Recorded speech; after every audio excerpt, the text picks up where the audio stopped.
Bueno, eskerrik asko, eta bereziki eskerrik asko beroena errepikatzen dutenei, ezta? Ni aurreko egunean harrituta gelditu nintzen, egia esateko, ezta? Ez genuen espero inundik inora horrelako arrakasta ukitxia, eta ikusi genuenean portaleko lekua hain beteta eta zenbat lagun gelditu ziren kanpuan eta alik eta bizkorren hasi ginen pentsatzen beharrezkoa zala beste ekitaldi bat eitxia, ezta?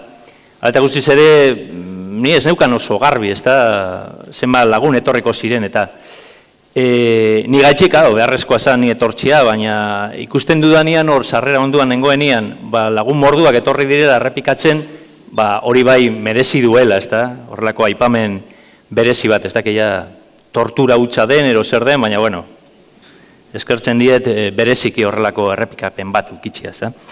Egia esateko, lehenengo gauza esango nuke, nolabait esateko azkenengo asteetan eta egunetan, bereziki nizan naizela nolabait esateko, irudi publiko bat, komunikabidetan, bai telebistan, egunkarietan, ero irratietan, ni azaltzen naiz, baina nire atxian hor dago lagun talde bat, ni pentsatzen dut oso importantea, bakoitza bere esparruan gauzak ikertzen eta aipamen berezi bat egin nahi nuen, esterk esan duen moduan, Ainoa, badiar dugu Euskera Elkartekoa, ero era berean nire laguna Jose Luis Valenciaga, ero Nekane Arrazola, ibili dalako estatu osoan ikerketak eitzen hainbat artxibategietan, eta bereziki bere esker lortu dugu gaur ikusiko duzue dokumentu batzuk oso interesgarria direnak eta ontxe arte ikusi ez direnak. Naiz eta urreko urte morduetan ikerketak egiten egon, zenbat kasuetan dokumento barriak dira eta ni pentsatzen dut lotura oso estua daukatela Ibarko bombardaketarekin eta horregaitxik aipatuko dugu gaur. Voy a intentar, como os decía, hacer algo muy en cercanía, pensando en el tipo de personas que habéis venido hoy a hablar y vamos a intentar recuperar de alguna manera pues eso, los sucesos más importantes que se dieron en Éibar hace ahora es exactamente 75 años y que un poco pues han sido uno de los grandes desconocidos, uno de los grandes mitos de la historia que estaban ahí, quizás un poco a la sombra de lo que ha sido el gran símbolo que ha significado Guernica, también Durango, y Éibar, aunque bueno, pues se citaba como lugar donde había sucedido bombardeos y demás, quizás hasta este momento no ha tenido la trascendencia en los medios de comunicación que entendemos tenía que tener. Conocéis sobradamente que ya desde hace 2 o 3 años aproximadamente, por parte del Ayuntamiento y de distintos grupos culturales y demás, estamos trabajando el tema de espacio de memoria histórica de Éibar, no tanto vinculándolo a lo que son los hechos bélicos, que siendo importantes, como hoy veremos, todo lo que es lo relativo a los 7 meses que el frente está detenido en el entorno de Éibar, va más unido al concepto de Éibar y sus valores, es decir, un ser, una manera de actuar que nos distingue de alguna manera. Históricamente tenemos unas señas de identidad muy claras, muy definitorias y que de alguna manera se pueden definir en una frase como Éibar ciudad con alma, ¿no? Un alma distinta, un alma que viene trasladándose a lo largo de muchos siglos y que de alguna manera nos da unas señas de identidad y una peculiaridad pues que tiene, digamos, su reflejo hasta hoy en día, ¿no? Hasta el siglo XXI. Bueno, como comentaba Esther, unido un poco pues, a toda esa sorpresa que nos producía el tema de la asistencia portalea del otro día, pues en un principio se había planteado, me voy a levantar porque me están poniendo fritos estos focos, se habían planteado una serie de excursiones, de visitas guiadas, y que en principio eran exclusivamente, bueno, pues que la gente se vaya allí a Unzaga, haremos una visita por los lugares más significativos de los bombardeos, haremos reflejo de dónde estaban los principales centros decisorios durante los 7 meses que el frente está detenido en Éibar. Bueno, la verdad es que se creó tanta expectación de manera espontánea que al final, la semana pasada, decidimos que se abriese un periodo de inscripción. Bueno, el lunes la visita, que en principio iba a ser solo una, el día 5 de mayo, la primera visita de 50 personas estaba llena, Ahora me han dicho que la segunda visita, que es para el día 13 de mayo, domingo, también está llena y, por lo tanto, bueno, pues ya os comunico, como decía Esther, que hemos abierto un plazo de inscripción para el 19 de mayo, dentro de 2 semanas, de manera que, bueno, pues la gente que se quiera inscribir lo puede hacer en el teléfono, si no estoy equivocado, 943 70 84 35, y si no, por medio del correo electrónico en cultura@eibar.net, de forma que para esa tercera excursión, digamos, pues bueno, en este momento todavía, porque lo acabamos de decidir hace 10 minutos, pues el tema estaría abierto. Es una excursión que se va a hacer, digamos, muy sencilla, no tiene dificultad física en cuanto a que andemos por el monte y demás, sino que vamos a andar siempre por el entorno de Eibar y, vamos, como máximo escaleras mecánicas y poquito más. Bueno, antes os hablaba un poquito de lo que es la peculiaridad de Eibar, ¿no?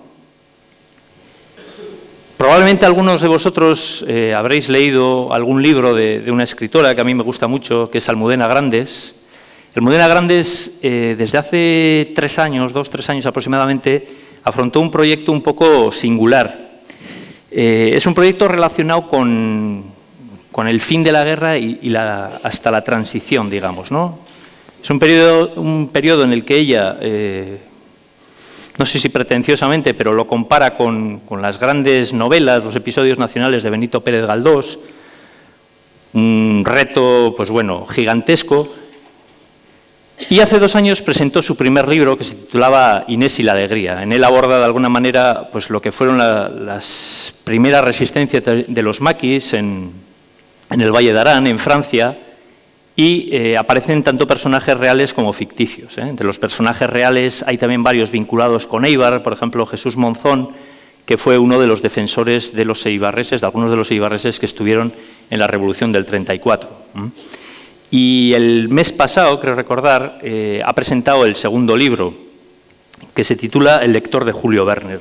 Yo lo acabé de leer ayer, y en ese libro, de alguna manera, se refleja lo que era la vida en un cuartel de la Guardia Civil, en un pueblecito de Jaén, en el año 48, el año 49, y todo lo que es la colección se titula Historias de una guerra interminable. Lo que fue el efecto de la guerra, de un Franco que probablemente fue el primer político apolítico. Él no hacía política, hacía otras cosas. Tenía, claro, otras dedicaciones en la vida que le impedían ejercer la política. Y en esa colección que os planteaba, el sexto libro se va a titular Mariano en el Bidasoa, y plantea la historia de la inmigración interior de una persona que inicia el periodo vital de ese libro en Castuera, que es un pueblecito de la provincia de Badajoz, donde hubo un campo de concentración en el que estuvieron bastantes eibarreses, por ejemplo, Alejandro Lizarriturri, entre otros que todos recordaréis. Y esa inmigración interior le lleva, en el año 64, hasta un pueblo de Guipúzcoa que se va a llamar Eibar. Entonces, de alguna forma, ese reflejo de una guerra interminable, digamos, de los años de paz, como ella dice eufemísticamente, es un poco el reflejo de lo que vamos a tener en Eibar. Bien, nos vamos a meter ya con lo que es el tema propiamente dicho, y aquí tenéis de alguna manera lo que es el reflejo de un documento de interés relacionado con el bombardeo, primero que va a tener lugar en Eibar. Es decir, tener en cuenta que las primeras semanas desde que comienza la guerra, las 2 provincias al sur de Euskadi, tanto Navarra como Álava, triunfa el golpe militar, y uno de los grandes y principales objetivos de los sublevados va a ser llegar hasta la frontera de Irún para impedir que allí el gobierno francés, un gobierno de izquierdas que preside León Blum, pueda aprovisionar de armas a la república legalmente constituida.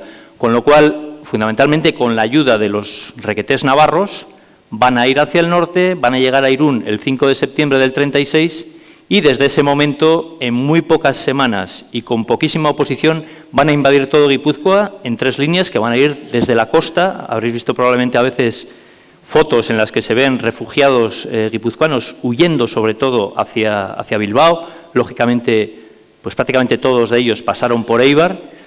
Otra línea de ataque va a ir por el centro y otra por el sur. Y desde Álava, el golpe militar que iba a comandar el comandante Camilo Alonso Vega, que posteriormente fue, muchos de vosotros os acordaréis, ministro con Franco en diversos ministerios, van a llegar a la zona donde estamos actualmente en las últimas semanas, en los últimos días de septiembre de 1936. Van a ir tomando todos los montes, las alturas, y van a entrar en el Goibar el día 21, van a llegar a Arrasate el día 23, Oñati, Vergara, Azcoitia, Azpeitia, Soraluce, y el último reto, digamos, que les va a quedar de cara a lo que es la conquista de Bilbao, la conquista de Vizcaya, va a ser superar la altura de los Inchortas y va a ser superar Eibar. Eibar que, lógicamente, para ellos es un mito. Es un mito, es el primer lugar donde se ha proclamado la República. Eso, independientemente de la casuística más o menos anecdótica que se da para esa circunstancia, la tradición obrera, la tradición de izquierdas, el compromiso de clase de Eibar, que es una seña de identidad que, como os decía antes, es algo significativo, va a significar para ellos un reto muy importante. Y en ese momento, en los últimos días de septiembre del 36, va a llegar al puerto de Santander un envío que se ha conseguido en el mercado negro, en Checoslovaquia, de 5 barcos por el cual se va a aprovisionar a toda la zona norte de España, desde Asturias, un poquito más al este de Oviedo, hasta un lugar en la franja costera que va a ser el situado entre Ondarroa y Lekeitio. Es decir, en manos de la República durante los siguientes 7 meses, desde septiembre del 36 hasta que se inicia el ataque final en Elgueta, el 24 de abril del 37 concretamente, y en Eibar, cuando entran el día 26 de abril, va a quedar todo Vizcaya, de Guipúzcoa van a quedar exclusivamente Eibar y Elgueta en manos de la República, y en Álava exclusivamente va a quedar el Valle de Ayala, lo que comprende la zona de Amurrio y Llodio. El primer ataque aéreo en toda la guerra, en los primeros días después de la sublevación, conocéis probablemente, fue en Ochandiano. En Ochandiano ya se dio esa circunstancia, pero Eibar, en esas primeras semanas, lo que hicieron muchos eibarreses, en algunos casos fue ir a Donosti para defender la sublevación de los militares que en principio se habían mostrado leales a la República, pero salieron desde los cuarteles de Loyola y tomaron el centro de la ciudad. Sabéis que muchos de esos eibarreses, además, fueron hechos presos y les ataron en las verjas del Hotel María Cristina para utilizarles como escudo humano, para que no pudiesen dispararle. Algunos de ellos murieron allí y en esas semanas lo que aprovecharon es en buena parte para hacer un nudo de fortificación en todo lo que serían los montes del entorno de Eibar. Era muy importante dominar las alturas, como luego veremos. Pero ya el 29 de agosto de 1936 se da el primer bombardeo en Eibar. En ese momento, muchos de vosotros por edad, seguro que os acordáis, o erais niños, estabais allí, había una piscina junto a Alfa, y muchos de los niños que estaban en la piscina, pues cuando vieron los primeros aviones, pensaron que eran unos aviones amigos, estaban saludando y demás, y cuando empezaron a caer las primeras bombas, lo que hicieron es salir rápidamente y refugiarse en uno de los lugares que luego va a ser referencial, que va a ser Alfa. ¿Y por qué Alfa? Pues, lógicamente por la cercanía, pero también porque era uno de los pocos edificios en Eibar que tenía una construcción de hormigón armado. Es decir, desde la construcción de Alfa, pues lo que es el propio edificio como tal empieza a construirse sobre el año 25, el 28, y en la transformación de lo que muchos hemos conocido como el Alfa en su mayor desarrollo, va a ir hasta el año 65, pero lo que era el embrión de ese Alfa y la cooperativa que había anexa, que era la cooperativa Danovat, muchos niños se tienen que refugiar allí. Y lo que hace el ayuntamiento en ese momento es sacar un bando. En ese bando, de alguna manera, lo que se va a hacer es un bando, como veis, del 1 de septiembre, el bombardeo es el 29 de agosto, rápidamente la primera medida es mandar muchos camiones que salieron desde Unzaga a la playa de Deva para cargar arena y en sacos traerla aquí. ¿Qué hicieron? Aprovechar de alguna manera todo lo que serían los espacios naturales que va a haber en Eibar. Es decir, el túnel del tren, son algunos de los espacios que van a utilizar y, lógicamente, en un momento en el que el río está en buena parte sin cubrir, van a acondicionar 16 refugios a lo largo de toda la ciudad, de manera que, en función de dónde viviese la gente, cada uno de ellos tenía que ir a uno de esos refugios. Es decir, si vemos el refugio número 1, por ejemplo,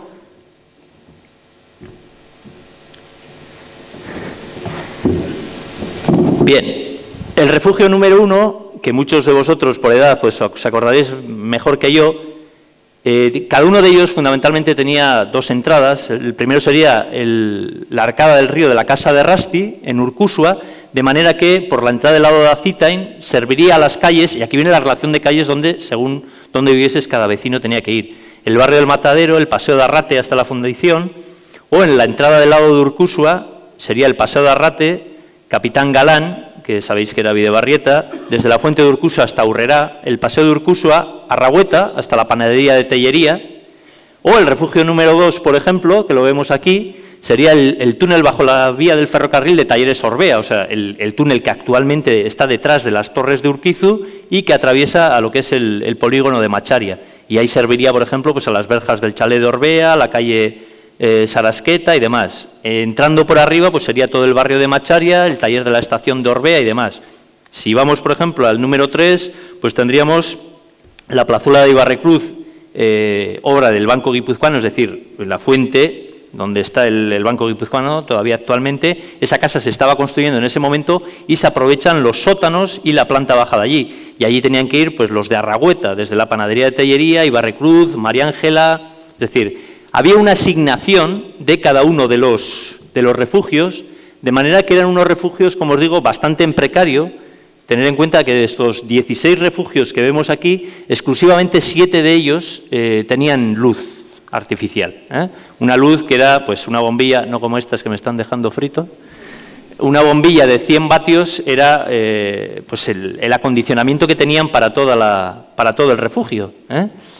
Y aquí veis, por lo tanto, en cada uno de ellos, luego hablaremos específicamente sobre todo del refugio número 14, el que engloba la entrada de la calle O'Donnell, es decir, por Ardanza, que cubriría a los habitantes de 2 de Mayo y Ardanza, desde el paso a nivel hacia abajo, y en la entrada de O'Donnell, Pablo Iglesias, que como sabéis era el Paseo San Andrés, la primera manzana, y Sassi desde el frontón arriba y toda la acera opuesta. Entonces, de alguna manera, establecen ese sistema de defensa y ya desde los primeros días, tener en cuenta cuando empieza la sublevación armada, pues lógicamente al ser Eibar un centro referencial en cuanto a la producción de armas y demás, pues van a los distintos talleres que en ese momento producen armas en la ciudad y también acuden a Plencha Solaluce para proveerse de cañones. Cañones que en algunos casos, o en la mayoría de los casos, eran cañones antiaéreos sin acabar, que prácticamente no hicieron mucha función porque ni tenían la capacitación técnica de usarlos,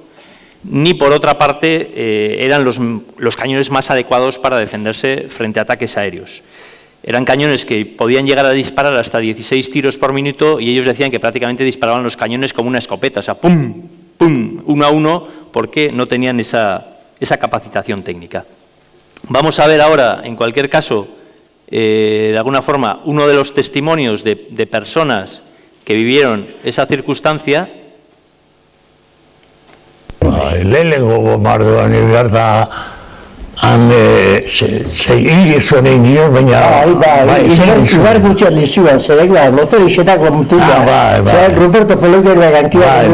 Beste neska bati bezuak egon. Baiton alabiari, lagun baten alabiari bezua. Baina hori zen, hori mendire mizarrera da ehondako tallarra gauetan, han zera zeuan, tallarra zeuan orduan, gehaziana. Gehaziak izizitzuan armak.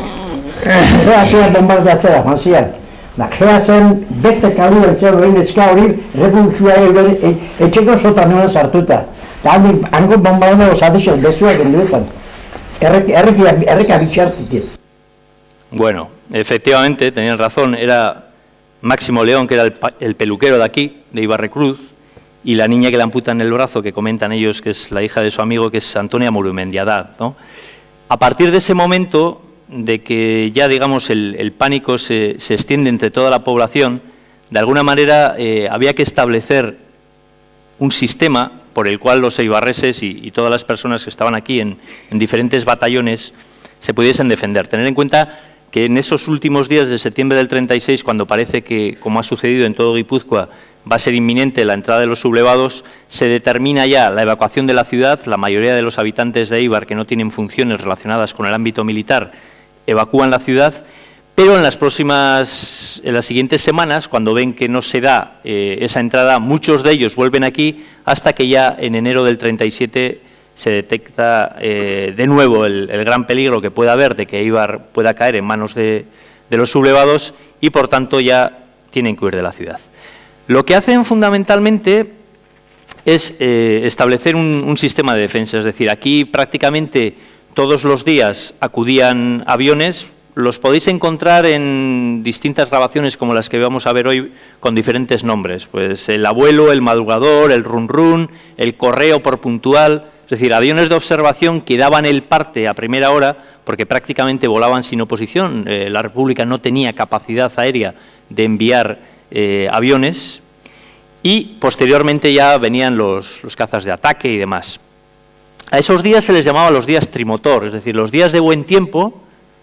O sea, por ejemplo, en abril no hubiesen bombardeado Éibar este año. Quiero decir eso. Los días trimotor significaba que los días que hacía buen tiempo estaban temblando, porque el resto de días lo que hacía era todo el entorno de Éibar, que estaba rodeado en sus alturas y dominado por los franquistas, desde allí se establecían ataques sistemáticos de artillería. La artillería en un terreno tan montañoso como este, tan fragmentado, es un arma muy importante. Es menos dañina en cuanto a los efectos lesivos que pueda tener respecto a la aviación, pero digamos que tiene más capacidad en cuanto a que no está supeditado a la climatología. Para que os hagáis una idea aproximada de cómo es la circunstancia, esta es una foto que nos puede dar una muy buena idea de cómo era la situación de Éibar. Es decir, una vez que llegan a Arrate, suben desde la zona del Goibar, desde San Pedro, toman Arrate, Acondia, Calamúa, conocéis perfectamente todo lo que es el entorno de las trincheras.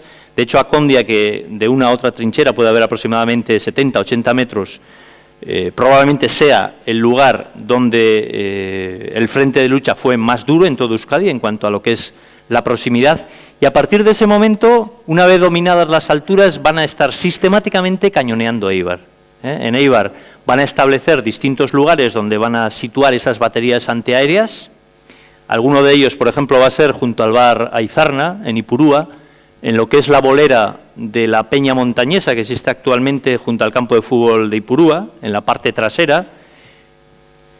En la pequeña cantera que hay en Legarre, al inicio de la carretera de Arrate, debajo de Miraflores, es otro sitio.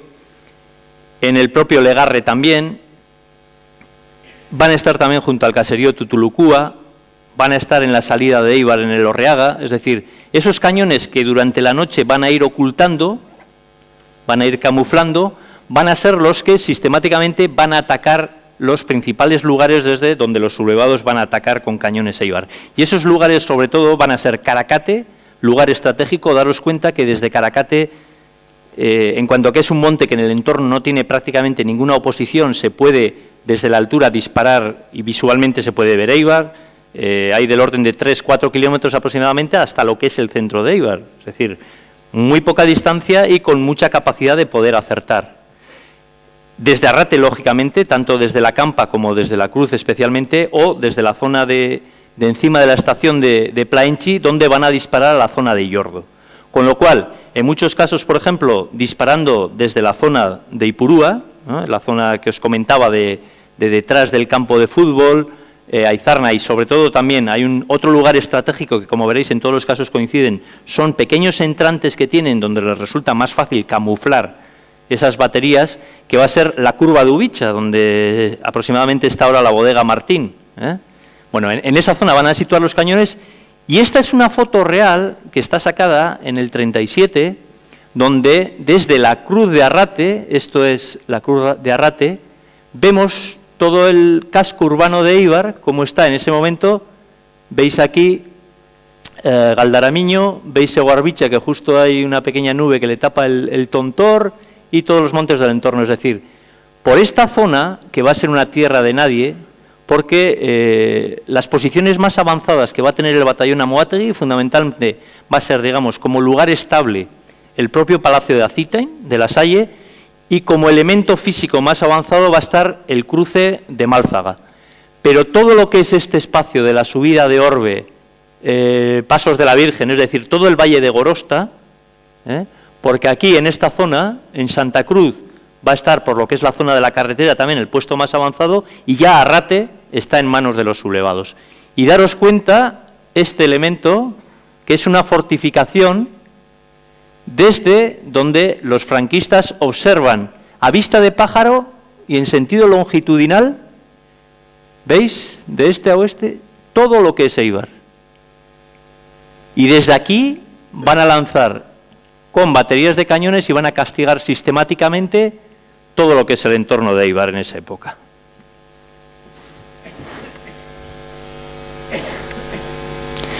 Bien, en esos puestos de observación lo que hacen es, en los primeros días, colocarse en la cima de Caracate hasta que pierden Caracate. Y posteriormente, uno de los elementos clave, porque en la mayoría de los casos los ataques van a venir desde aeródromos de Gasteiz, bien los casos de Lacua o Salburúa, donde tienen establecidos los sublevados los aviones en sus aeródromos, van a colocarlos también en el campanario de la iglesia de San Andrés, de manera que, según llegaban desde Galdaramiño, les veían los aviones, rápidamente por teléfono llamaban al campanario de San Andrés, donde habéis visto la foto, y desde allí empezaban a avisar a todas las iglesias de Éibar, iglesias, ermitas y demás. Gero Karagate línea ipinindau garbi telefono. Telefono ipinindau gu gara. Telefono, había entzen duanean telefonoa, omen zentralera, da honen joten non, kanpaia joten zuen. Kanpaia joten zituen orduan, abila bazeto la hitzen emoteko. Eta, zer han hiru lau lagun alkartze zinean? Ba, xaba bat egin duan, da han otenean, había tornenean, telefonoa jota dago. Eso, una repartición, honen kanpai jotien una repartición, aldan leku da. Zeuka bixau? Zeuka bixau. Bueno, como podéis ver, ni ADSL ni leches, telefonua. Ellos se suben a la punta de Caracate, instalan el teléfono. Neon goien, ama bala neon goien, baina relego izen duan, Bos bat lau neotean gabian. Gau da, neotean, bai. Fortuna estelena hitxean bazkarixa, tanen dago, miliziano guztien dago. Da, are egitartzezkoen maltzada. Da, maltzan hartu nik, eta lepuan da gora. Egunean bibidar hori. Egunean bibidar, ahora suelen ir con motoreta y tal, telepicha, y este no. Este subía todos los días 2 veces a la punta de Caracate, ya ves, desde la Estelena. De kanpaia jota ziren lehen, aldauna, galdauna. Zezan, kanpai nausizia izatezan, rauna jotezan? Kanpaian bixo, pintan alarmia, esaten dana, hartuak dira. Aldan leku da, baketza bere kultura zailtzera. Zutia zanien modua. Gau zirenia da otezan leku batzuetan. Ziren arre, fabrik, talerretako ziren arre. Bai. Egon talerretan ziren horreak Horrean ian. Horreak eta beste eta bai. Bueno, de alguna manera, esta es la situación en la que viven en ese momento, y ahora lo que vamos a ver es, de alguna forma, que igual lo habéis visto en algún medio de comunicación también estos días, bueno, pues probablemente después de mucho investigar, después de mucho mirar, la única foto que hemos encontrado que está sacada desde un avión en el momento que están bombardeando Éibar. Además de lo que tiene importancia por lo que es el elemento bélico, digamos, tiene otra importancia que es para conocer el Éibar de entonces, la trama urbana que va a tener en ese momento, que es radicalmente distinta, digamos, de esa génesis que luego va a transformar absolutamente la ciudad a lo largo de los siguientes años después de la guerra. Bien, digamos que hay una serie de elementos identificativos que os van a servir un poquito para guiaros. Es decir, empiezo por la izquierda, la Plaza de Toros, que está exactamente en el mismo sitio, como podéis ver. Chanchaselay, veis aquí en sentido longitudinal, aquí está el frontón viejo. La curva de Ubicha, donde os decía antes, aquí está situado uno de los cañones. Este sería el inicio de la subida a Umbe actualmente. Y la continuidad, que ya veis, por ejemplo, que todo lo que sería los barrios de Urqui, Amaña y demás, pues, Amaña y Ubicha Urki y Ubitsa no existen, y ya en aquellos años existe el cementerio, pero claro, es que entonces ir al cementerio era subir absolutamente fuera de lo que era el casco urbano de la ciudad, estaba, pues bueno, totalmente separado de cualquier urbanización. Hoy en día, como sabéis, pues está totalmente integrado, hay una fusión. La Plaza de Unzaga, el ayuntamiento, aquí la plaza, digamos, la otra parte de la Plaza de Unzaga, es que estaría actualmente la torre, donde estaba el cine, el teatro, y en esta continuidad podéis ver lo que es Paseo San Andrés, que en ese momento se llama Pablo Iglesias, y los dos elementos clave que os van a servir también un poco como identificativo van a ser, por una parte, lo que es la carretera, que en aquel momento, pues como ahora, va a cruzar Eibar, en el sentido hacia Bilbao y en el sentido hacia Donosti. Aquí podéis ver, por ejemplo, el Parque de Urquizu, la parte de arriba del Parque de Urquizu, la parte de abajo, la continuidad de todo eso, que prácticamente no hay nada construido, que no decir de Barrena. Si seguimos hasta aquí, esto sería actualmente la entrada de la autopista, la curva de Apalategui, podéis ver aquí, que ya veis que no hay prácticamente nada urbanizado. Y un poco aquí lo que os quería comentar. Por una parte tenemos, como os decía, pues la zona de Unzaga, aquí estaría la iglesia, y hay un elemento clave también que va a ser el río. ¿Veis aquí? El río, por la parte del ayuntamiento que está construido sobre él, cómo transcurre entre la zona de 2 de Mayo, Ardanza, aquí, en esta zona, hace un meandro, actualmente sería la zona que corresponde al Bingo, aproximadamente, y desde aquí, por delante de la iglesia, atraviesa todo lo que es la bajada de Bidebarrieta. ¿Veis aquí? Toda esta zona recta, que sería la construcción que posteriormente, como veremos con la Dirección General de Regiones Devastadas, se va a desarrollar para la construcción de Bidebarrieta. ¿Correcto? De alguna manera, tener en cuenta que Eibar, entre el año 1900 hasta 1900 aproximadamente, sus límites geográficos no trascienden de lo que sería por esta zona Isasi y por esta zona lo que sería Arrahueta. No hay prácticamente más construcción. ¿Qué es lo que sucede? Que en la medida de que se va desarrollando industrialmente la ciudad, poco a poco tienen que ir ocupando las huertas adyacentes, es decir, ganándole sitio al valle por los dos extremos, porque esto es prácticamente una cuña, como veíamos en la foto que está sacada desde la desde la Cruz de Arrate, poco a poco ir ganándole terreno, porque la casa tipo, digamos, de Eibar es una casa en la que en muchos casos van a convivir objetivos industriales y viviendas residenciales, es decir, son casas aproximadamente de 4 pisos en la mayoría de los casos, con espacios muy diáfanos, con espacios muy abiertos, con muchos ventanales, luz natural, para que los trabajadores, fundamentalmente relacionados con la industria armera, puedan trabajar lo más posible con luz natural, en muchos casos con esas cubiertas llanas en la que hay una lámina de agua,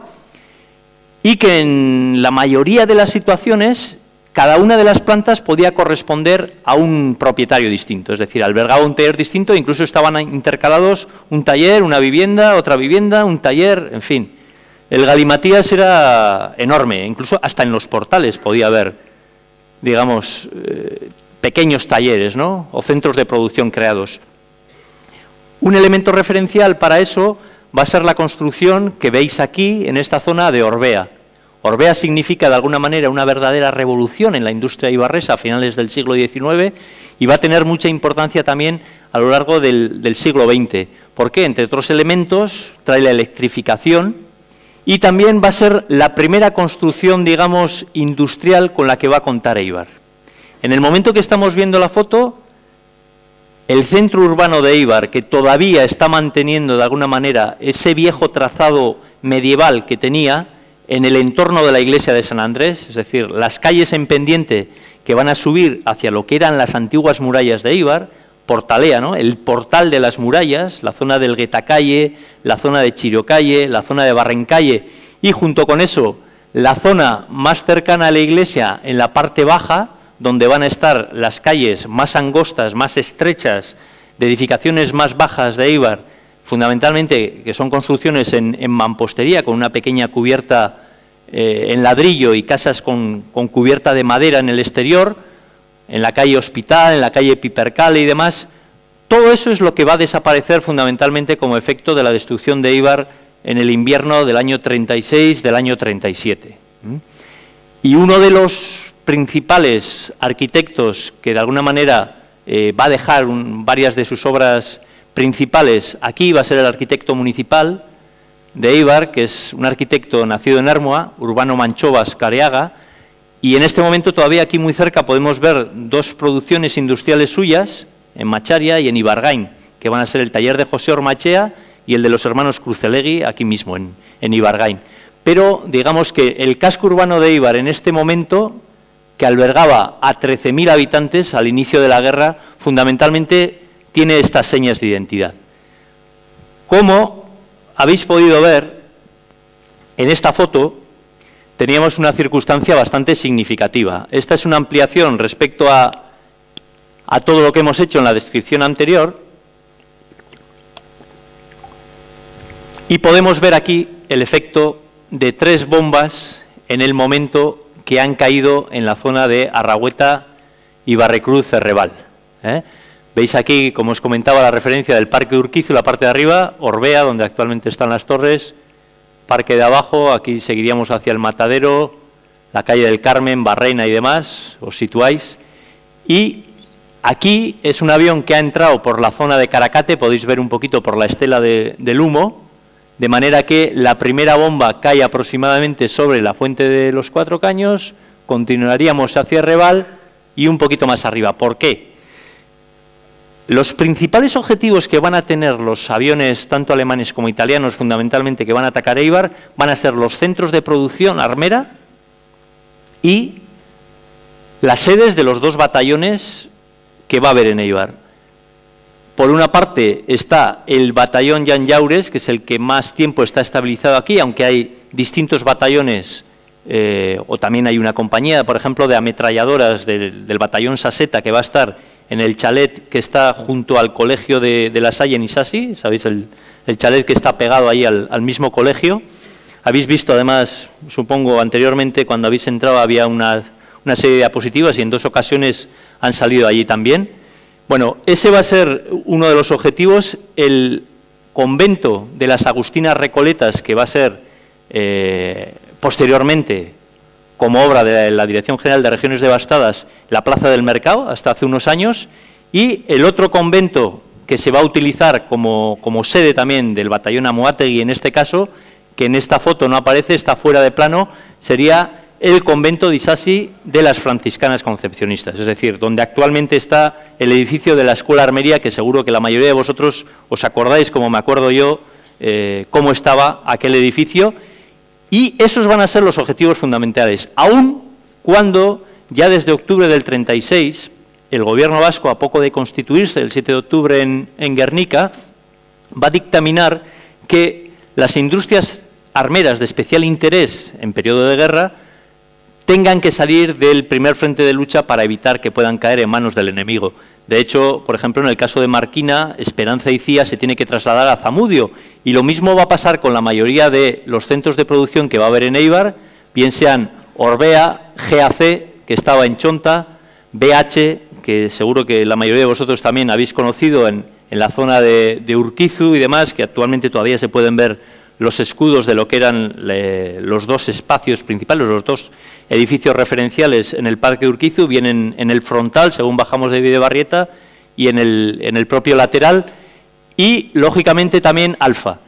Esas industrias en ese momento tienen una producción residual en Éibar, por lo que os comentaba de que están demasiado cerca del frente como para no ser un elemento de peligro. Con lo cual, en muchos casos, hay hasta 526, creo recordar, personas de Éibar que se trasladan a retaguardia, se trasladan a Deusto fundamentalmente y pasan ahí a residir pues en Baracaldo, en Luchana y demás, para trabajar en las industrias guipuzcoanas de guerra, donde aprovechando la experiencia de muchos eibarreses que han estado trabajando o que han estudiado en la Escuela de Armería o que trabajan en diferentes industrias de Éibar, allí van a ir desde las mujeres recargando balas hasta los hombres arreglando fusiles, en fin, cada uno en su función y aprovechando esa experiencia, va a ser el trabajo fundamental que ellos van a tener en estos meses.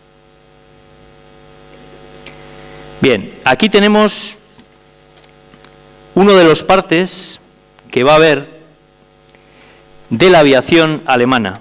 La aviación alemana, de alguna manera, va a ser quien va a liderar todo lo que van a ser los ataques aéreos sobre Euskadi. Es decir, después del fracaso en el final del verano, principio del otoño, por parte del ejército franquista para conquistar la totalidad de Euskadi, lo que se hablaba de final de septiembre, principios de octubre del 36, Franco y Mola deciden volver sus ojos contra Madrid, deciden atacar Madrid e intentar conquistar la capital del Estado por lo que tiene como tal de símbolo. Pero, a pesar de los meses del famoso no pasarán de Madrid y Madrid resistirá, a finales de marzo del 37 los italianos son derrotados en Guadalajara, con lo cual Franco y Mola deciden que hay que acabar con la bolsa del Frente Norte en España. Esa bolsa que, como os decía, transcurre entre Asturias y prácticamente lo que es el límite entre Guipúzcoa y Vizcaya. A partir de ese momento, los alemanes acuerdan, junto con los italianos y con Juan Vigón, que es el coronel que comanda la Fuerza Aérea de Franco, que cualquier objetivo podría estar a su alcance. Es decir, el gran significado diferencial, por ejemplo, que ha tenido el bombardeo de Guernica en la historia, fundamentalmente, va a ser porque va a significar un salto cualitativo en lo que es la brutalidad de la guerra. Es decir, hasta ese momento, pues lógicamente, los civiles eran sufridores de las distintas guerras, sufrían en sus carnes, pero no eran un objetivo militar de primer orden. Los alemanes y los italianos, ensayando lo que luego va a ser muchas de las estrategias militares que van a desarrollar a lo largo de la Segunda Guerra Mundial, fundamentalmente en Euskadi lo que van a hacer es tomar como objetivo a la población civil. Guernica, el 26 de abril del 37, era una ciudad que estaba a retaguardia, estaba a 40 kilómetros del frente, es un día de mercado, ellos saben positivamente que muchos de las personas que están allí son civiles que han ido a vender, que algunos de los pocos batallones que hay están descansando en la ciudad, pero no están en combate, y deciden atacar la ciudad con una hazaña enorme.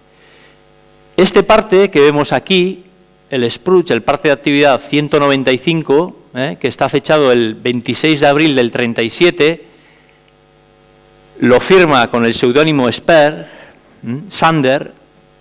Hugo Speer es uno de los comandantes de las cabezas visibles de la Legión Cóndor alemana y que, como posteriormente luego él confesó, iba a ser el teniente coronel de la Luftwaffe, de la Legión Cóndor alemana, von Richthofen, Wolfgang von Richthofen, quien realice toda la estrategia de ataque de ciudades como Guernica, Durango, Eibar y demás.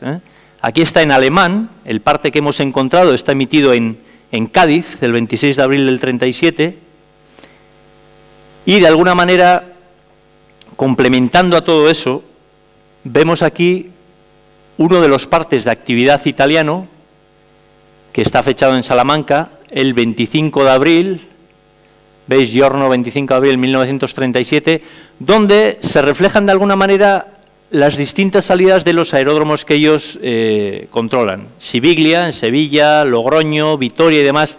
Y este es el que tiene máximo interés por lo que os voy a comentar.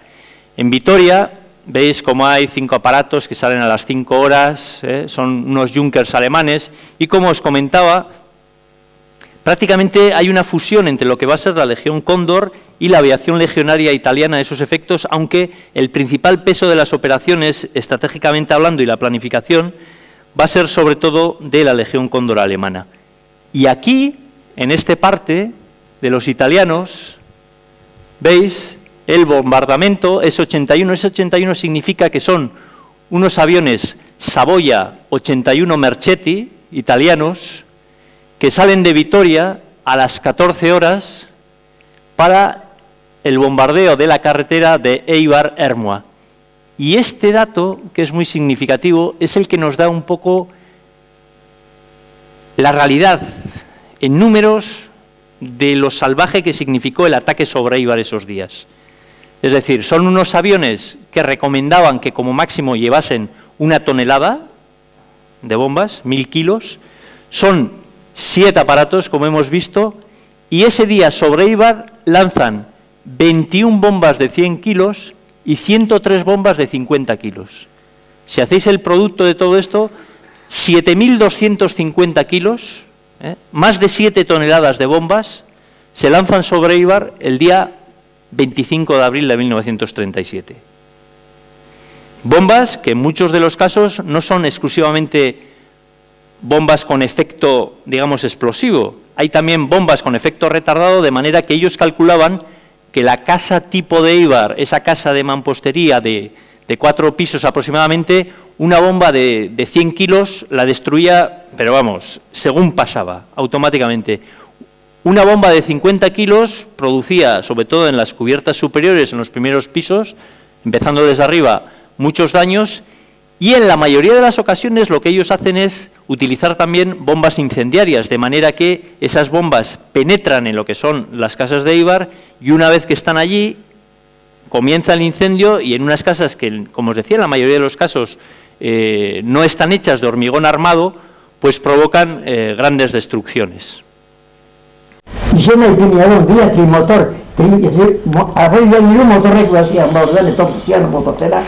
Eta dia trimotor esatekon garri ikuste zanean. Egoldixan. Eixo zian akabo. Batoz. Hemen, Eibarren eta bombardeatzen zebena, zezian, italianuak, ero alemanak, Alemana.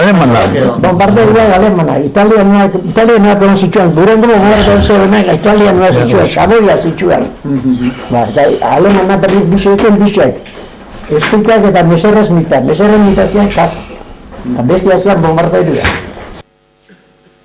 Bueno, veis que controlaban, controlaban lo que les atacaban, pero vamos, directamente. En esta foto podemos ver el momento en el que mentábamos antes, el Savoia Marchetti 81 italiano empieza a lanzar bombas. Este era el tipo de bombas que van a lanzar sobre Éibar, y sobre un Éibar además que prácticamente no tenía ninguna protección de aviación. Igual habéis visto muchos de vosotros.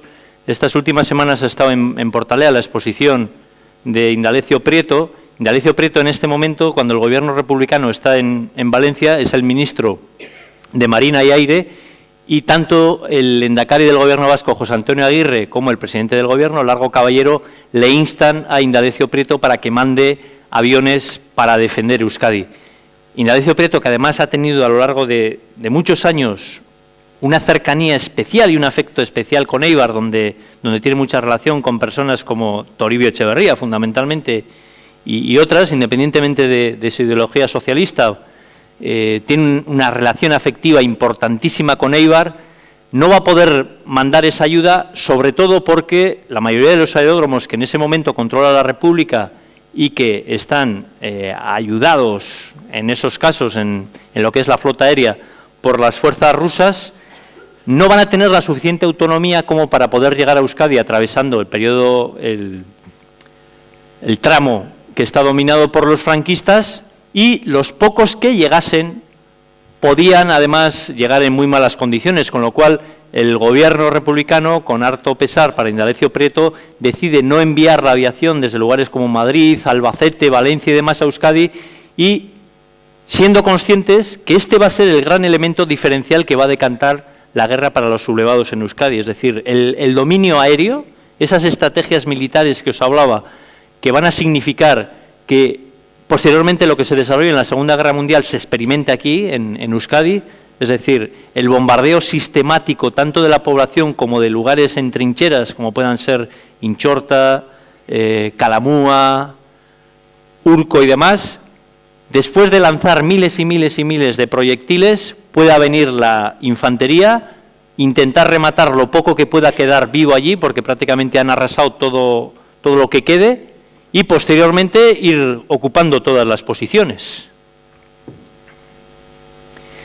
Bien, este es de alguna manera el símbolo que habréis visto en estos últimos días, fundamentalmente, que es el que más se ha utilizado de lo que significa la barbarie en Éibar, ¿no?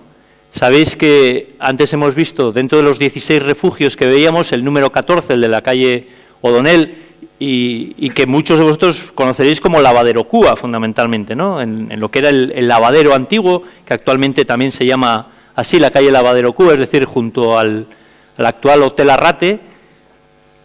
El 24, hacia las 6 de la tarde, cuando los aviones italianos empiezan a bombardear Éibar, una de las bombas, de efecto retardado, penetra aquí. Esto ya es el cauce del río, ¿eh? Penetra aquí, aquí había una cubierta de madera, de forma que muchas de las personas en este entorno, si ahora estuviésemos en Unzaga y sonase la alarma, teníamos varios refugios referenciales. Uno, por ejemplo, estaba en las casas en construcción donde está el Querispe, ¿eh? Pues muchas personas entraron allí en el Querispe. Tener en cuenta que la Junta de Defensa durante toda la guerra está en el primer piso donde se sitúa la casa del Guridi, en los Arcos de Unzaga.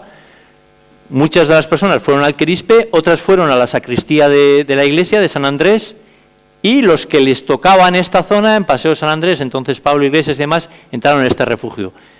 La bomba entra aquí, en este espacio, sin explotar, y cuando está dentro, con todas las personas que están refugiadas, es cuando explota. Entonces, daros cuenta que el efecto multiplicador en un espacio tan angosto, tan cerrado como este, es absolutamente devastador. Por una parte, tenemos los efectos propios de lo que es la metralla, y por otra parte, el efecto de vacío que produce la falta de oxígeno, que provoca que muchas de las personas mueran aquí mismo asfixiadas. Rápidamente sacaron los cuerpos de aquí, los llevaron en unos camiones por el Guetacale, los subieron al cementerio, a Urki, pero cuando les iban a dar sepultura, claro, esto era el 24 de abril a la tarde, en el Gueta a primera hora de la tarde los sublevados ya habían entrado, con lo cual empezaron ya a oír los primeros tiros en la parte trasera del cementerio de Urki, es decir, toda la zona de Galdaramiño, cercana a Umbe y demás, con lo cual tuvieron que dejar los cuerpos allí mismo y huir. De hecho, en las investigaciones, cuando empezamos a mirar esto, había 39 milicianos muertos esos días que estaban sin identificar. Posteriormente, pues combinando un poco las investigaciones, tanto de archivos civiles como eclesiásticos, hemos encontrado por las chapas las propias identificaciones. Tener en cuenta que este día 24 mueren en Éibar 37 personas como efecto de los bombardeos, ¿eh? Al día siguiente mueren 53. Pero muchos de los heridos durante estos días mueren posteriormente. Las cifras oficiales de los bombardeos de los días 24 y 25 de abril del 37 en Éibar son de 74 muertos y 97 heridos. Desde lo que es el inicio de la guerra, desde el 18 de julio del 37 hasta la víspera de este bombardeo, exclusivamente en el caso de los defensores de Éibar, tenemos contabilizados en Éibar 190 muertos, ¿eh? Con lo cual estamos hablando aproximadamente de un montante que supera los 250 muertos solo en el lado de los defensores de Éibar. Si nos fuésemos al otro lado, pues todavía, lógicamente, la cifra aumentaría. Bueno, esto es de alguna manera uno de los elementos polémicos que se va a dar, y es como sucedió en Irún, el 5 de septiembre del 36, esta es la portada del Diario Vasco, del 28 de abril del 37, hay diferentes fotos de Éibar quemándose, esto es Arrahueta, esto es una foto sacada desde la zona de Ipurúa, donde se ve todo quemado, esto es junto a la iglesia de San Andrés, pues Mola, Solchaga y demás. Aquí ya los sublevados han entrado en Unzaga, y en diferentes imágenes el Éibar ardiendo, que actualmente, pues bueno, entiendo que esa acusación está absolutamente fuera de espacio, tener en cuenta que, como os decía, durante 7 meses los bombardeos eran continuos, tanto de artillería como en los días que se podía también los bombardeos de aviación. Prácticamente no quedó piedra sobre piedra en Éibar, ¿eh? Y no exclusivamente como efecto de los bombardeos de esos 2 días, sino que sistemáticamente había días en los que los efectos o el número de proyectiles que podían caer en Éibar estaban en el entorno de entre 150 y 180 proyectiles, cañonazos que caían, ¿eh? Normalmente eran en series de 3 cañonazos y se lanzaban también con metralla. muchos de los chavales de la época solían decir que eran series de 3 cañonazos y rápidamente lo que hacían los chavales, para gran enfado de sus madres, era salir de donde estuviesen en el refugio, porque claro, las metrallas que llevaban, que eran una especie de canicas, pues eran muy valiosas luego para que los chavales jugasen con las canicas, ¿no? Entonces, 3 cañonazos, salían a por las canicas, que era la metralla, volvían otra vez, 3 cañonazos, y así sistemáticamente hacían eso, ¿no? De hecho, respecto a cómo era la situación de Éibar en ese momento, igual a alguno de vosotros os suena, en estos meses está en el Museo de Bellas Artes de Bilbao una exposición que se titula La maleta mexicana, y en esa exposición, bueno, pues es una historia muy curiosa porque se trata de los trabajos de 3 fotógrafos que en esa época estuvieron trabajando, haciendo imágenes de la Guerra Civil Española, que son Robert Capa, Gerda Taro y David Seymour, alias Chim, que es un fotógrafo que estuvo en Éibar y después de uno de los bombardeos de finales de enero de 1937 demuestra cómo la ciudad está absolutamente destruida. Esas imágenes se publicaron en una revista francesa, Regardez, en febrero del 37 y en abril del 37 también se publicaron en otra revista inglesa, Illustrated, con lo cual, de alguna manera, todo el mito del Éibar ardiendo y de que los propios defensores de Éibar habían sido quienes habían quemado la ciudad, pues caía por su propio peso, digamos. Vamos a ver ahora un pequeño vídeo de 1 minuto y pico, que es un producto de propaganda de Mussolini, de los camisas negras italianos, con el cual intentan reforzar la teoría de que Éibar ha sido quemada por los propios defensores de la ciudad. Bueno, veis, esto es la entrada de Azitain, veis arriba la Casa de Buenos Aires, aquí viene el río, veis arriba Urki, lo que hemos visto, ahora estamos subiendo por Bidebarrieta, la zona donde estaba Ugartechea, el taller de escopetas, veis Aldache, se ha visto ahí arriba, en un momentito, lo que es el palacio, veis aquí arriba Urco, Mecola, estamos subiendo de Bidebarrieta, veis cómo está toda la ciudad, veis aquí otra vez Mecola, Urco, ya veis cómo era la casa tipo de Éibar, que no queda piedra sobre piedra.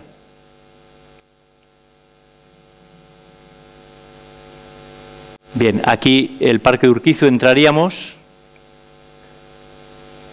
un poquito más arriba de la Parroquia del Carmen. Seguimos en Bidebarrieta. Aquí está el río, veis el cauce todavía sin cubrir. La iglesia de San Andrés, os hacéis idea aquí cómo transcurre, la zona que hemos visto antes.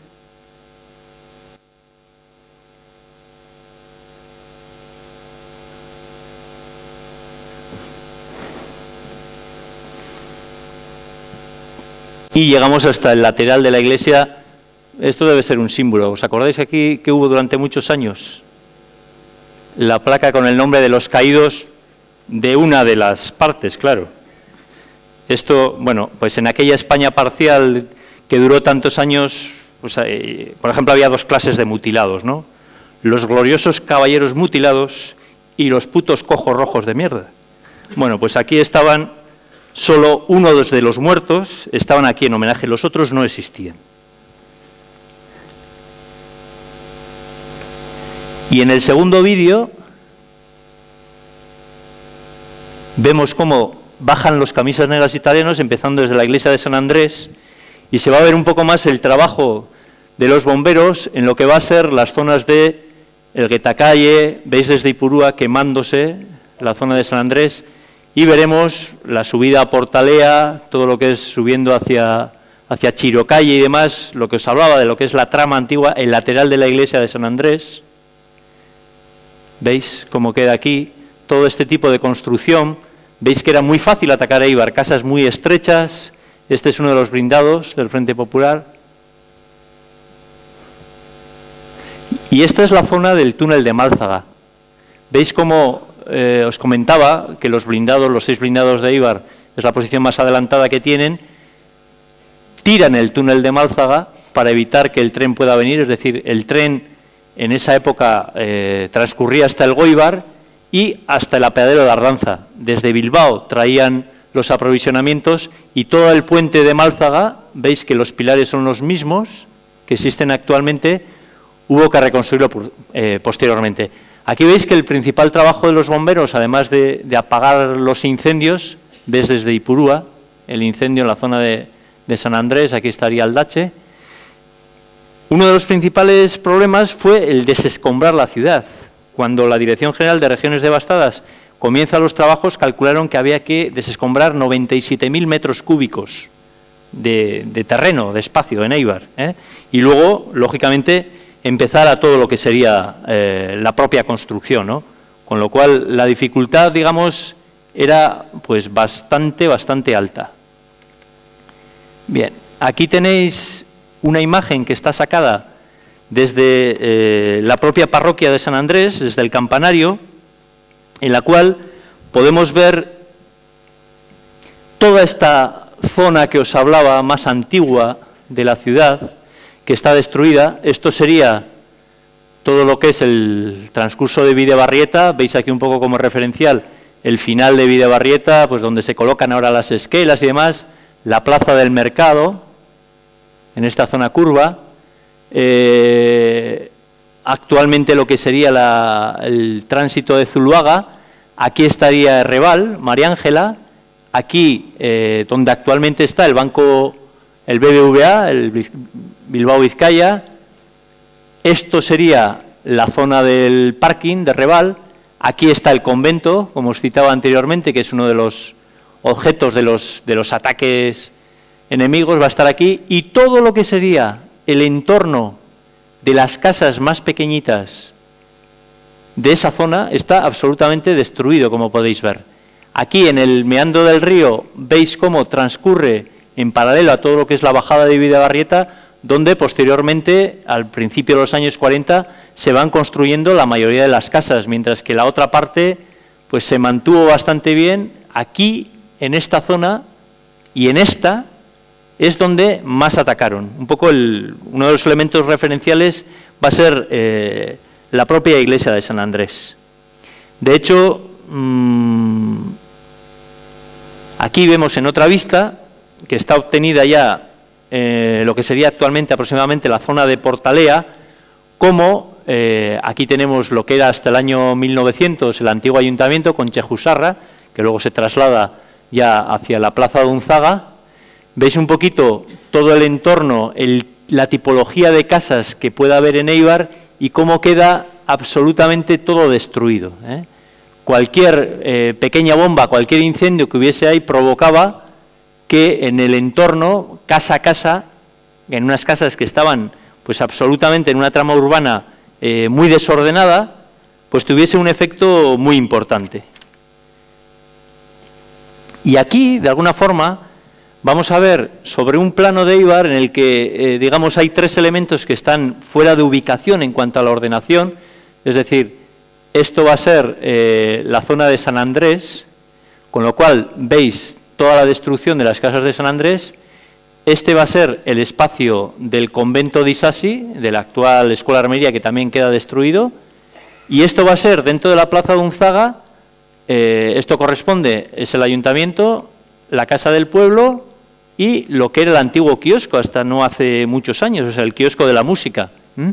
Y por otra parte, en todo lo que es la zona sombreada, podéis ver los efectos de los bombardeos.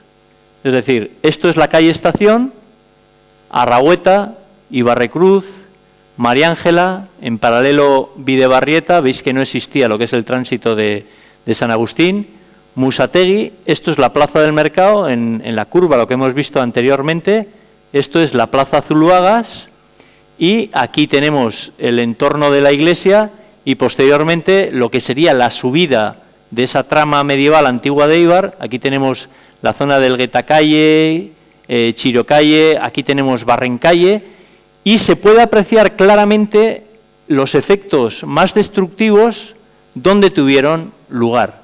Es decir, cuando se habla muchas veces de que Éibar la queman al final, en la salida, en el abandono de la ciudad, los propios defensores, hay un hecho incuestionable, y es que los propios centros de producción de Éibar más importantes BH, GAC, Alfa, Orbea y demás, prácticamente no sufren daños, es decir, son casi productivos desde pocas semanas después de que la guerra acabe aquí.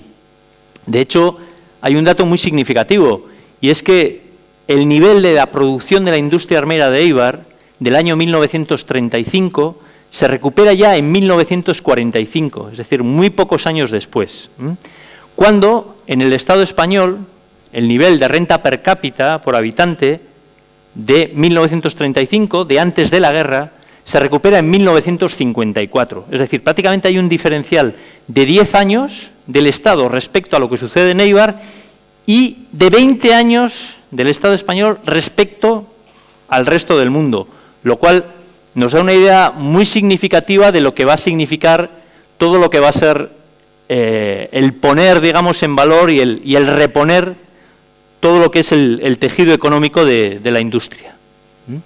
Aquí tenéis, de alguna manera, antes lo hemos visto en un dibujo, pues las calles más significativas que en la mayoría de los casos pues mantienen el topónimo con las que los conocemos actualmente, aunque hay algunas calles de estas que desaparecieron y esa antigua trama medieval de Éibar pues fue barrida del mapa absolutamente, ¿no? Pero si vemos Arragueta y tenemos la relación de los portales que fueron destruidos, tener en cuenta que la cuantificación de la Dirección General de Regiones Devastadas dio que se habían destruido en Éibar 140 casas que significaban 855 viviendas. O sea, hay 855 casas de familias en Éibar, en un Éibar que tenía 13.000 habitantes, que son destruidas. La calle Barrencaya, Ovidebarrieta, la calle Isasi, frente a Escuela Armería, Chirocalle, Elgueta, Hospital, Ibarrecruz, María Ángela, Paseo San Andrés, Plaza de 18 de Julio. Veis que en la mayoría de los casos son muy identificables porque se mantienen los mismos topónimos de la época respecto a lo que tenían.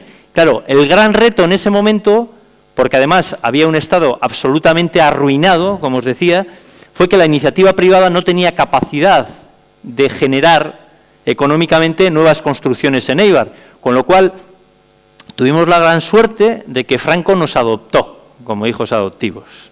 Entonces hubo 101 pueblos de España, 4 en el caso de Euskal Herria, que fueron Guernica, Amorebieta, Elgueta y Éibar, a los cuales Franco adoptó, menos mal. Y a partir de ese momento, bueno, pues se puso en marcha todo lo que era la reconstrucción de la ciudad en los sitios que habían sido más castigados. Emblemáticamente, pues podríamos hablar de Brunete, Belchite. Bueno, pues estábamos un poco, de alguna manera, en ese estatus. Digamos que a Franco también lo que le interesaba y al propio sistema político era poner rápidamente en marcha los centros de producción. ¿Por qué? Porque España, que estaba absolutamente arruinada y que, como conocéis, no va a intervenir en la Segunda Guerra Mundial, su desarrollo económico fundamental va a ser en base a la autarquía, es decir, va a haber una defensa a ultranza de los propios productos que se van a hacer en el Estado español para provocar un consumo interno, pero se van a colocar aranceles y todo tipo de problemas para la exportación exterior, de manera que los propios productos que se hagan en el Estado sean consumidos aquí mismo, lo cual crea un tapón en la economía que a lo largo de los años 50 va a provocar que el propio sistema económico de Franco sea inviable y dé cabida ya a finales de los años 50 pues a lo que se conoció como los tecnócratas, ¿no? Muy relacionados con el Opus Dei, los Lópezes, los López Bravo, López Rodó y demás, que empiezan con los grandes planes de estabilización económica del Estado español y van a provocar de alguna manera que la iniciativa privada vaya ya, digamos, liberalizando el mercado. De hecho, ya para el año 52, 53, pues todo lo que son la liberalización de alguna serie de mercados, la subida de sueldos, el fin de los racionamientos y demás, provocan que la iniciativa privada de alguna manera relance. Y eso va a tener un efecto importantísimo en el caso de Éibar, cuando con el efecto del desarrollo de la industria fundamentalmente armera, provoque que desde muchos lugares del Estado lleguen nuevos habitantes a la ciudad y eso provoque un desarrollismo urbanístico que va a tener reflejo en la construcción de nuevos barrios, como puedan ser Amaña, Urqui, Ubicha, desarrollo en combinación de lugares donde anteriormente ya prácticamente estaban en el extrarradio de la ciudad, lugares como la fábrica de Orbea, que habéis visto que casi no había casas alrededor. Alfa, daros cuenta que era ya el límite, no había prácticamente construcciones en Torrecúa, la zona de Amaña y demás, prácticamente no existían casas. Bueno, pues el desarrollismo, el tener que ganar espacio a las propias huertas en el entorno del cauce del río Ego, como el propio cubrimiento del río va a provocar que esos metros cuadrados que se van ganando en la propia ciudad, pues haya que optimizarlos absolutamente. Claro, llegó un momento en que el colapso fue, creo que es el año 78, donde llegamos a 39.875. Y ahí ya tocamos techo, porque es que, vamos, no podíamos crecer más. Y aquí tenemos de alguna manera un poco el reflejo del contraste de lo que hemos visto antes, de un entorno en la parte delantera, digamos, de la iglesia de San Andrés, donde ya, un poco por el desarrollo, veis la comparativa, antes hemos visto lo que era antiguamente el Bachoqui, el actual edificio del BBVA, la plaza del mercado, que ya se ha construido. Aquí, como veis, todavía no fue hasta el año 47, cuando Víctor Eusa, el arquitecto de Pamplona, desarrolló este edificio donde estamos ahora, el Coliseo, que veis que todavía el solar no está, el casco, que lo tenemos aquí, lo reconocéis perfectamente. Bueno, aquí veis todavía el entorno de Caracate, aquí se ve el colegio de Acitain, ¿veis? Y ya se están desarrollando y están ejecutadas todo lo que sería el frontal, que habéis visto antes. Todavía quedan muchos restos aquí de lo que van a ser los efectos de la guerra. Lo que era la antigua plaza del mercado ya la han tirado, pero han empezado a construir todos los bloques de Bidebarrieta. San Agustín, se va a crear una nueva calle, San Agustín, que va a ser un poco de alguna manera que antes no existía, con ese trazado desordenado que había de casas pequeñas y entrecruzadas, que va a unir la zona de Herreval con la zona de Bidebarrieta. Aquí veis todavía que el río está sin cubrir, es decir, una de las primeras ejecuciones de obra que se va a hacer en Eibar va a ser esta zona, ¿eh? Y muchos de los principales constructores de esa zona van a ser una serie de soldados que van a estar represaliados, van a ser soldados presos y que van a habilitar un pabellón junto a lo que es el Palacio de Unceta, el Palacio de Acitain, en La Salle. Allí van a estar los mandos, y en la zona donde actualmente está el Parque de Bomberos, allí van a establecer una serie de barracones donde van a convivir muchos de los penados que van a colaborar en la construcción de estos bloques, fundamentalmente de Bidebarrieta, y luego también, en muchos casos, en los bloques de lo que se llamó el grupo de Carlos Larrañaga, ¿sabéis? En Ipurúa, encima del campo de fútbol, que vino ya Franco a inaugurarlo en el año 49. Pincho, vestido de almirante, blanquísimo. Entonces, muchas de esas personas habían sido, pues lógicamente, perdedores en la guerra, comunistas, socialistas. En la mayoría de los casos eran personas que vinieron de la zona limítrofe de Madrid, de Guadalajara, Ciudad Real y demás, y que además de lo que era el castigo propio de la cárcel como tal, pues se vieron obligados a trabajar como penados en estas construcciones, y que poco a poco, en la medida de que el régimen fue de alguna manera liberalizando, por llamarlo de alguna manera, la situación, pues tenían que presentarse en el cuartel de la Guardia Civil, que ya no estaba aquí, ¿os acordáis? Durante la República de la Guerra en Bidebarrieta, estaba enfrente del Colegio de San Andrés actualmente, ya estaba en la nueva edificación, pues tenían que presentarse allí, y que en muchos casos esas personas, pues que no tenían prácticamente nada, no habían dejado nada atrás en sus pueblos, pues tuvieron o decidieron quedarse en Eibar para rehacer una nueva vida, ¿no? La verdad es que era una situación que económicamente era muy complicada. Tener en cuenta que de alguna manera son lo que eufemísticamente se suelen llamar en estos años la paz armada, ¿no? Franco instituye un régimen por el cual, bueno, pues con mano de hierro, en una dictadura, todo está bajo su control, ¿no? Decía Churchill, que yo creo que tenía mucho mejores frases que decisiones políticas, decía que en el invierno aproximadamente de los años 41-42, toda Europa estaba ocupada por el ejército nazi de Hitler, excepto España, que estaba ocupada por su propio ejército. Entonces, de alguna manera, yo creo que eso refleja muy bien lo que era la situación del momento. De alguna manera, ¿cómo acaba, cómo es el cierre de toda esa situación, ¿no? Hemos visto rápidamente lo que es la transición de todo el efecto de la guerra en Éibar y fundamentalmente de los bombardeos, pero yo creo que muy por encima de eso hay un efecto claro, y es un efecto de, al final, un pueblo que viene de una circunstancia muy concreta a lo largo de los años, muy unida a todo lo que va a ser la industria armera, con un carácter muy especial, con una significación muy especial y una apuesta decidida en cuanto a lo que es el compromiso de liberalismo, independientemente de lo que es el proyecto político de cada uno de los eibarreses que nos han antecedido en generaciones anteriores.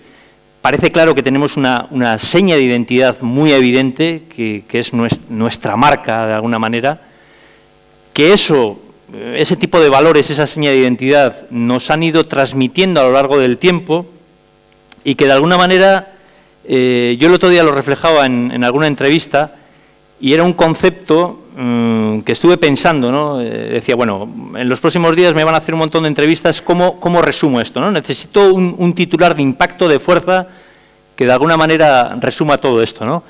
Y hablaba de algo que definía como Éibar del socialismo rojo al comunismo blanco, y me explico. De ese socialismo rojo que ha sido una seña de identidad y que lo fue fundamentalmente a lo largo de todo el primer tercio del siglo XX y que tiene su hecho más culminante en la proclamación de la República en el año 31, que a lo largo de la guerra también va a tener una significación muy especial y muy vinculada fundamentalmente a todo lo que va a ser el batallón Amoategui. Una guerra significó una ruptura absoluta de muchos de los conceptos, no solo con lo que es el término de muchas vidas, ¿no?, sino también, por encima de eso, para muchas de las personas vivas que quedaron en la ciudad, fue algo muy traumático. Es decir, es muy duro el que tus amigos, tu familia, te hayas visto enfrentado, tengas que rehacer tu vida, en algunos casos personas muy vinculadas a ellos tengan que estar en el exilio, o más duro todavía, lógicamente, que hayan fallecido en el combate, pero de alguna manera, por encima de eso, en el microciclo que significa una guerra civil y en la microsituación que tenemos en este pequeño agujerito, dentro de todo lo que es Guipúzcoa, Euskadi, España, Europa, el mundo, somos esto que está aquí. La dureza de una guerra, de alguna manera, yo creo que se sacó una lectura pragmática, ¿no?, en positivo. Un amigo mío suele decir siempre que en Éibar somos muy majos, pero tenemos un problema, que comemos todos los días. Quiero decir que al final la guerra estaba ahí, pero había que seguir adelante. Muy por encima de lo que pudiese ser la represión y demás, teníamos que seguir viviendo. Nos gustase más el de al lado, nos gustase menos, sabíamos que éste había estado aquí, que éste había hecho tal, que éste había hecho no sé qué. Y entonces, en todo lo que significa el eje de la industria armera, se creó una situación por la cual había que seguir viviendo y aprovechando de alguna manera todo lo que había sido la preparación tecnológica y la sapiencia de muchos de los obreros que habían trabajado durante muchos años en Éibar, de toda la red comercial que Éibar en sí misma como tal había creado en torno a la industria armera en toda Europa y en todo el mundo, y lógicamente en base también a la maquinaria que había preparada para ello. Con lo cual, esa represión o ese enfrentamiento feroz en cuanto a confrontación política que se dio en muchos sitios, quizás en Éibar se vio de alguna manera mitigado también, y ese concepto es de alguna manera el que yo he definido como ese comunismo blanco. No comunismo como idea política, ni muchísimo menos, sino por una idea de trabajar en común, de esfuerzo beneficioso para todos, que de alguna manera es ese espíritu diferencial que nos ha llevado hacia el Éibar que hoy conocemos y que yo creo que de alguna manera es fruto de personas que generación tras generación, no sé si de manera consciente o no consciente, pero admirablemente bien hecho, y sois muchos de vosotros que estáis aquí, sois los que habéis transmitido a nosotros y que espero que nosotros transmitamos a nuestros hijos. Gracias.